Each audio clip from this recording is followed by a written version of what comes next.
I grew up in Southern California. Always knew that I wanted to be a federal agent. I just wanted to do that. I don't know why. It was just like inherent. My family wasn't excited about it. My parents thought it was crazy.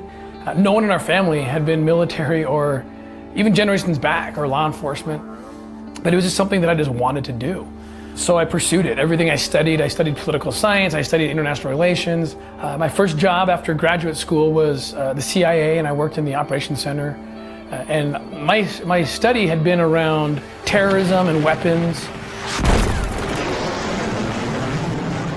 I graduated from graduate school in December of 2001. So the government was wide open for terrorist experts. And that's what I wanted to do. And as I was learning about what happened at 9/11, I learned that one of the terrorists had come from Mexicali, Mexico, and came through the port of entry into California and there back east, and then helped launch these attacks. And I wanted to get on a border. I spoke Spanish. I thought I want to help investigate and defend against terrorists, potential terrorists that would hurt our country. I got to the office in Calexico, California. I had my dream job. I mean, I was sitting on the border. My office was on the border. I could see the Mexican flag waving outside my window. This was the time when we were finding a bunch of tunnels through San Diego and all the way through the border in California. I was crawling through tunnels, and it was great, but it only lasted for about 6 months. And I was called in by my boss, and he told me that we're starting a new anti-child trafficking group. We knew that bad people were transmitting and receiving exploitive information, very, very dangerous information, and they were violating children, literally, real time. Julia, ¿cuántos años tienes? 16. ¿Está bien?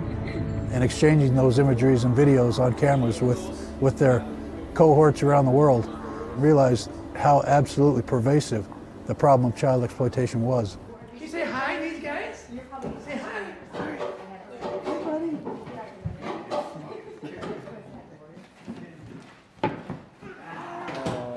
Sweet. A supervisor contacted him and said, hey, we're thinking about starting a child crimes group and we want you to do it. He came home and told me about it, and we were both like, there's no way that we will ever do that. We had 2 little kids at the time.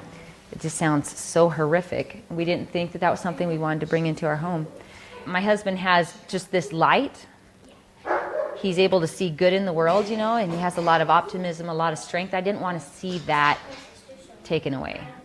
We were raising a young family. I didn't want to see that gone. And so we took it very seriously. My wife and I had vowed that the one thing I wouldn't do was child crimes. So we said no, and I remember going home that night to my wife and saying, you won't believe what they just asked me to do. And she said, well, you're not doing it. I said, I'm not doing it, absolutely not.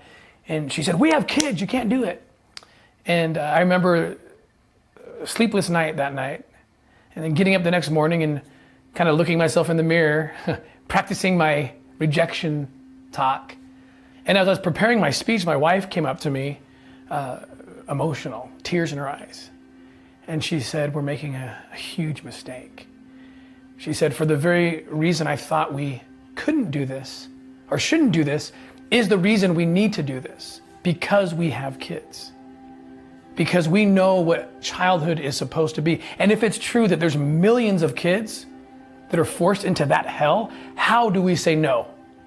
Because we're afraid of our own pain, which is nothing relative to that pain. But I told him that I had automatic veto power, that if I ever saw anything in him, that just the dimming of the lights or anything, that I got to automatically pull the plug, no questions asked, and he would leave that group.